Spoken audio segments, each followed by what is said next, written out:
नमस्कार, दिलेश देवांगन नाम है मेरा और आप सभी का डीडी यूट्यूब चैनल पर बहुत बहुत स्वागत है। आज मैं हूं सूरजपुर जिले में। आज जो भारतीय जनता पार्टी है, सूरजपुर जिले के 3 विधानसभा प्रेमनगर और भटगांव और प्रतापपुर, तीनों विधानसभा सीट से जो प्रत्याशी हैं वो आज नामांकन दाखिल किए हैं, फॉर्म भरे हैं। तो तीनों प्रत्याशी हमारे साथ मौजूद हैं। आइए एक के बाद एक सवाल करते हैं और जानना चाहते हैं कि अब क्या राजनीतिक समीकरण बन रहा है और जीत कितना आसान होगा, इस पर बात करते हैं। शुरुआत लक्ष्मी राजवाड़े जी से करते हैं। भटगांव विधानसभा की प्रत्याशी हैं और पहली बार मैं अपने चैनल पर इनको रूबरू करा रहा हूं, तो बहुत स्वागत है मैम आपका डीडी यूट्यूब चैनल पर। जी जी, बहुत बहुत धन्यवाद मैम, आज आप लोगों ने फॉर्म भरा है, नामांकन फॉर्म भरा है और अब चुनाव बहुत नज़दीक आ चुका है। भटगांव विधानसभा से कितना मुश्किल हो रहा है आपके लिए और कितना आसान अब आज के बाद से? मैं बता दूं आपको कि इस बार हम भटगांव विधानसभा में कमल खिला रहे हैं, क्योंकि 5 साल ये छत्तीसगढ़ की सरकार और 10 साल के विधायक जिन्होंने एक भी काम नहीं किया है, इससे लोग बहुत ही ज़्यादा रुष्ट हैं, नाराज़ हैं। तो अपन आसानी से भारतीय जनता पार्टी भटगांव विधानसभा में हमारे लिए बहुत बड़ी चुनौती नहीं है, ये हम आसानी से निकाल रहे हैं। मैं आपसे दूसरा ये सवाल पूछना चाहता हूँ। दरअसल ये चर्चाएं चल रही थी, खबरों में भी आ रहा था कि जो भटगांव विधानसभा क्षेत्र है उसमें राजवाड़े जो समाज है खासतौर पर, और आप दोनों आते हैं, पारसनाथ राजवाड़े जी भी कांग्रेस से हैं जो कि वर्तमान में विधायक हैं और आप भी राजवाड़े परिवार से हैं, तो कितनी मुश्किलें हो सकती हैं इस लिहाज से अगर आपसे पूछा जाए तो? राजवाड़े समाज की अगर बात करें तो राजवाड़ी समाज इस बार 80% मेरे साथ हैं और निश्चित ही इस बार सहयोग अपनी लक्ष्मी बेटी के ऊपर भरपूर करेंगे। आखिरी सवाल पूछ लेते हैं। भटगांव विधानसभा क्षेत्र से ऐसी कौन कौन सी समस्याएं हैं और ऐसी कौन कौन सी मुद्दे हैं जिस पर भटगांव क्षेत्र की जनता लक्ष्मी राजवाड़े जी को चुने और लक्ष्मी राजवाड़े जी को ही चुने, क्यों? क्योंकि इन 5 सालों में और जहाँ तक देखा जाए तो 10 सालों में पारसनाथ राजवाड़े जी ने एक भी काम नहीं कराया है और लोगों का कहना है कि आज तक 10 साल बने हुए हैं और क्षेत्र में उनका आना भी नहीं होता है और फ़ोन करने पर भी फ़ोन उठता नहीं है, समस्याओं का समाधान नहीं करते हैं। तो निश्चित ही इस बार फेवर हमारे साइड में है, अपन चुनाव निकाल रहे हैं। आगे बढ़ते हैं। शकुंतला सिंह पोर्ते जी हैं, प्रतापपुर विधानसभा की भाजपा प्रत्याशी। बहुत स्वागत है आपका। मैं आपसे ये पूछना चाहता हूँ, आज आपने एक शुभ मुहूर्त के हिसाब से आज नामांकन फॉर्म भरा है और अब चूँकि जो कांग्रेसी खेमे में जिस तरीके से हलचलें सुनने को मिल रही हैं, रामदेव जगते जो एक प्रबल दावेदार थे कांग्रेस से, उनको टिकट नहीं मिला और राजकुमारी मरावी जी को मिला, तो इसका फ़ायदा आपको कितना मिल पाएगा और कितना बढ़त होगा? देखिए, आज हम सभी तीनों प्रत्याशियों ने नामांकन दाखिल किया। हमारे जो देवतुल्य कार्यकर्तागण और जनता का जो हमारे जो अभी शामिल हुए लोग, उनका जोश और जुनून देखकर कहीं भी ऐसा नहीं लगता कि हम तीनों प्रत्याशी कहीं भी कमज़ोर होंगे। और जहाँ तक मेरी बात आप कर रहे हैं कि कांग्रेसी, वो तो शुभ संकेत है ना। अगर उसमें हलचल मच रही है, आपस में लड़ रहे हैं, तो इसका सीधा सीधा बेनिफिट फूल छाप, कमल फूल छाप को होगा, भारतीय जनता पार्टी को होगा और मुझे होगा। तो ऐसा मैं तो सोचती हूँ हर विधानसभा में आपस में वो लोग लड़े और कमल फूल खिले। चलिए, धन्यवाद। भोलन सिंह मरावी जी के पास आ रहे हैं। भोलन सिंह मरावी जी ये प्रेमनगर विधानसभा के प्रत्याशी हैं भाजपा की ओर से। आज इन्होंने भी फॉर्म भरा है। बहुत स्वागत है, पहली बार मेरे चैनल पर आप आ रहे हैं, बहुत स्वागत है आपका। नमस्कार। और मैं आपसे प्रश्न ये पूछना चाहता हूँ, दरअसल जो सरगुजा संभाग है ये आदिवासी बहुल इलाका है, एरिया है, और कहीं न कहीं जो आदिवासियों के मन में अभी कुछ सालों से ये चीज़ें हमने देखा है, महसूस किया है कि उनको कहीं न कहीं ये चीज़ें भरी जा रही हैं कि वो सनातन धर्म के दायरे में नहीं आते हैं और या उनके लिए बीजेपी हितकर नहीं है, हित के कार्य नहीं करती है, उनके अगेंस्ट में रहते हैं और उनके लिए नहीं सोचती है भारतीय जनता पार्टी। ऐसे सिचुएशंस में चूँकि आप भी उस समाज से आते हैं, तो क्या मुश्किलें हो रही हैं इस वक्त इस लिहाज से और इसके लिए आप क्या रणनीति तैयार कर रहे हैं, क्या योजना है? कि आज भारतीय जनता पार्टी के सूरजपुर जिले के 3 विधानसभा सीट है। तीनों विधानसभा के प्रत्याशी आज एक जुनून के साथ आज अपना नामांकन दाखिल किए हैं। आज प्रेमनगर का बात कहूँ तो प्रेमनगर विधानसभा में 10 साल से कांग्रेस के विधायक हैं यहाँ पर और इनके कार्यकाल को देख चुके ही जनता, ये तो 4 साल बिस्तर में रहते हैं, हॉस्पिटल में रहते हैं, जब चुनाव सामने आता है तो ये मतलब मैदान में आते हैं। इसलिए इस बार प्रेमनगर विधानसभा क्षेत्र की जनता एक परिवर्तन के लहर में आए हैं। और आदिवासी का बात कर रहे हैं तो आदिवासी का निश्चित है कि आदिवासी समाज हमारा ये भारतीय जनता पार्टी के साथ है और पहले से भी है और आज भी रहेगा।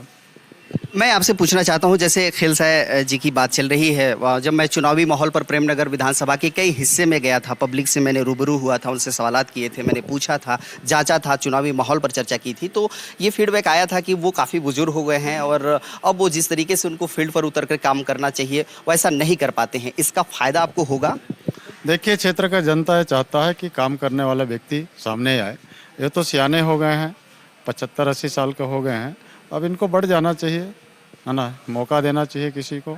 इसलिए क्षेत्र का जनता इस बार पूरे मुंड में है कि इस बार परिवर्तन करके रहेंगे और खिलसाय जी को इस बार कुर्सी में बैठाने का काम क्षेत्र की जनता कर रही है। प्रेमनगर विधानसभा में ऐसी कौन कौन सी समस्याएं हैं? चूंकि घोषणा पत्र जब आप प्रदेश स्तर पर आएगा वो तो प्रदेश लेवल पर रहेगा, लेकिन मैं ये जानना चाहता हूं आपसे कि प्रेमनगर की समस्याओं को आप कितना जानते हैं और आप ऐसी कौन कौन सी बड़ी समस्याएं हैं जिनको लेकर के विधानसभा में आवाज बुलंद करेंगे? प्रेमनगर के 275 बूथ में हमने घूमा और जहाँ जहाँ पर गए उस गांव में जाने का लायक रोड नहीं है। रोड के मामले तो इतना पूरा गड्ढा है जो 5 साल में विकास सरकार नहीं कर पाया, और उससे भी पहले विधायक कांग्रेस का था, उस समय भी इन्होंने कहीं पर न तो रोड बनवा पाया न कहीं पर पुलिया बनवा पाया है।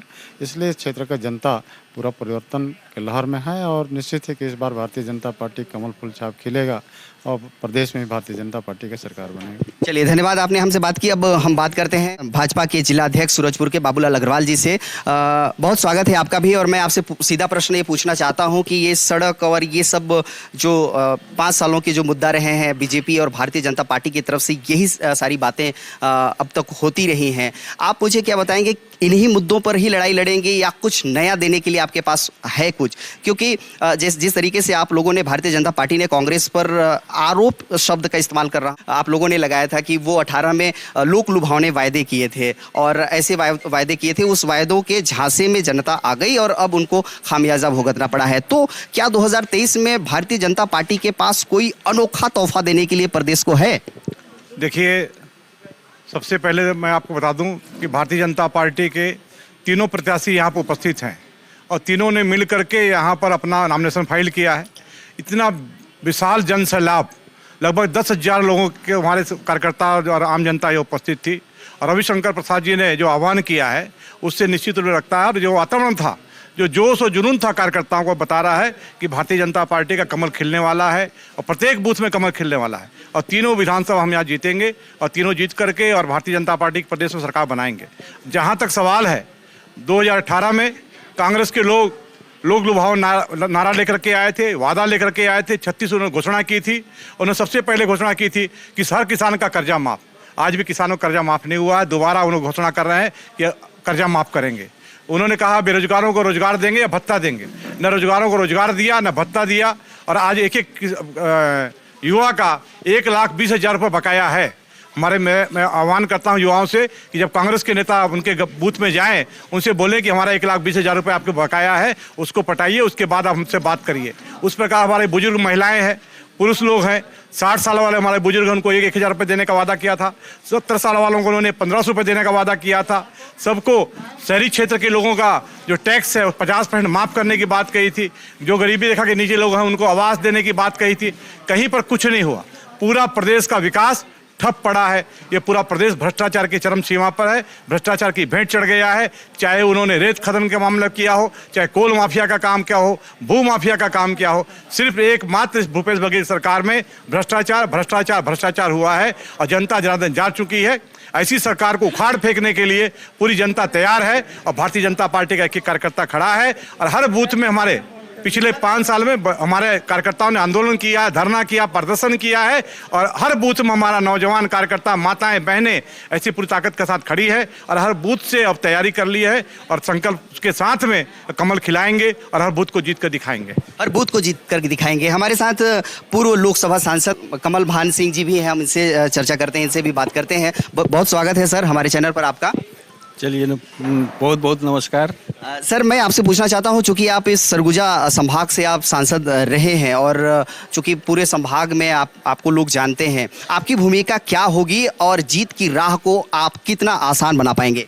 देखिए, आज बहुत ही जोरदार, शानदार और मज़ेदार हमारे तीनों प्रत्याशियों का नामांकन भरा गया है। उसमें मुख्य अतिथि के रूप में हमारे पूर्व केंद्रीय मंत्री रविशंकर प्रसाद जी रहे और बहुत ही विशाल जनसमूह के साथ फार्म भरा गया है और मुझे लगता है कि तीनों सीट भारी मत से विजय हासिल होगा।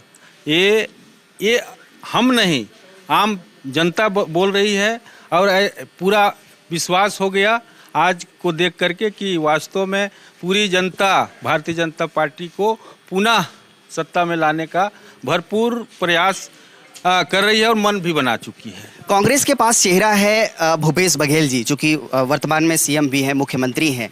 कांग्रेस का ये कहना है कि बीजेपी के पास चेहरा नहीं है सिवाय मोदी के।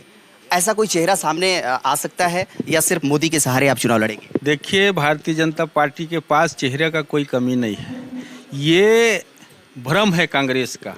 भूपेश बघेल जी चूँकि 5 साल मुख्यमंत्री रहे हैं इसलिए चेहरा दिख रहे हैं। भूपेश बघेल जी एक ऐसा सगा है जिसको जिन्होंने पूरे छत्तीसगढ़ को ठगा है। तो इस तरीके का है। आज देखिए, मुख्यमंत्री जी हर जगह कार्यक्रम में घोषणा कर रहे हैं कि हम किसानों का कर्जा फिर से माफ़ करेंगे। तो मैं उनसे पूछना चाहता हूं कि ये बताएं कि कौन कौन सा बैंक का कितना कर्जा माफ़ करेंगे। पिछले बार ऐसा ठगे हैं कि कर्जा माफ़ तो हुआ है, लेकिन कर्जा माफ़ अभी देखिए कागजों में हुआ है, उसका सर्टिफिकेट नहीं मिला है। इसलिए किसान ये मान के चलें जब तक उनको सर्टिफिकेट नहीं मिलेगा तो उनका कर्जा माफ़ ऐसा महसूस नहीं होता है। इसलिए मैं ऐसा कह रहा हूँ, क्योंकि पटवा सरकार में एक बार कर्जा माफ़ हुआ था, सर्टिफिकेट नहीं मिला, उनको फिर कर्जा देना पड़ा, कर्जा को भरना पड़ा। इसलिए बिना सर्टिफिकेट का कर्जा माफ़ ऐसा महसूस नहीं होता है। नहीं होता है। ये कमल भांजी का कहना है कि सर्टिफिकेट किसी किसानों को नहीं मिला है और इसलिए वो आश्वस्त न हो कि उनका 100% कर्जा माफ हो गया है। तो बहरहाल हम ये 3-4 दिग्गज जो सूरजपुर जिले के सरजमी पर हैं, आज नामांकन फॉर्म जमा हो रहा था तीनों प्रत्याशियों का, जिसमें भटगांव क्षेत्र से लक्ष्मी राजवाड़े जी, शकुंतला पूर्ति जी, प्रतापपुर विधानसभा क्षेत्र से प्रेमनगर विधानसभा से भूलन सिंह जी और यहाँ पर भारतीय जनता पार्टी के जिला अध्यक्ष बाबूलाल अग्रवाल जी और हमारे पूर्व लोकसभा सांसद कमल भांज जी। तो इनसे हमने बातें की। ये बातचीत आपको कैसा लगा हमें कमेंट बॉक्स पर लिख करके जरूर बताइएगा। अच्छा लगेगा तो लाइक करके बाकी अन्य साथियों तक पहुंचा दीजिएगा ताकि ये जबरदस्त बातचीत वो भी देख सकें और इन दिग्गजों का विचार वो भी जान सके। बहरहाल कैमरा पर्सन के साथ दिलेश देवांगन को दीजिए इजाजत। नमस्कार।